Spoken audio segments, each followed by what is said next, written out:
Aha, smo že na naslednjem prizorišču. Kaj za vraga pa počnejo, se verjetno sprašujete znani voditelji razvedrilnega programa Oponašanje brontozavrov. Naj bi bilo tole. Predstavili pa se bodo v športu, za katerega so jih informirali, da je najbolj popularen na svetu.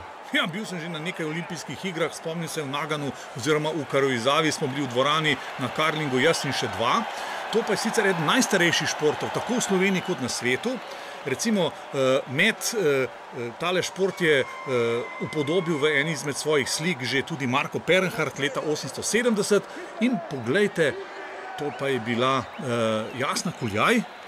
Zelo je spodrsnilo, Peter, kaj pa ti misliš o tele disciplini bližanje na Bajadero? Ja, Jasni sem nekoč dejal, da ciček ne gre skupaj z ledeno ploskvijo. Tu pa je sedaj Katja Tratnik, ki poskuša biti še bolj natančna. Znana je potem, da se zbuja s peki. Takšna je pač narava njenega poklica. Ne, dobesedno seveda. No, in videl sem tamle tudi Boštjana Romiha. No, tule pa Peter Poles, nekoč odličen tekač na 400 metrov z ovirami. Ja, doma tudi verjetno veliko pometa, namreč karling je šport, ki so si ga zmislile društvo gospodin Severne Amerike, zato tudi metla seveda. V teh posodah, vsaka ekipa jih ima po 8, so bile včasih sol, moka, krompir in pa fižol, potem so to nekoliko zamenjali. In poglejte, kako so spretne ta dekleta. Ja, Tratnikova doma ne pometa, to je jasno.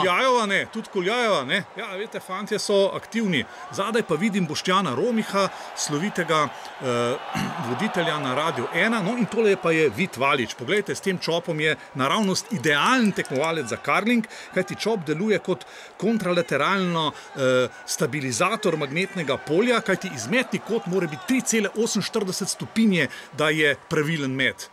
Ja, vidite, in zadaj pa Boštjan Romih, a si predstavljaš idealen dan, Kravji bal, Velika planina, ta prava narodno-zabavna glasba, Romih pa še karling tekma. No, in tu je sedaj tvoj nekdanji atlet, 13. čas ima vseh časov na slovenskih atletskih lestvicah, na nižjih ovirah.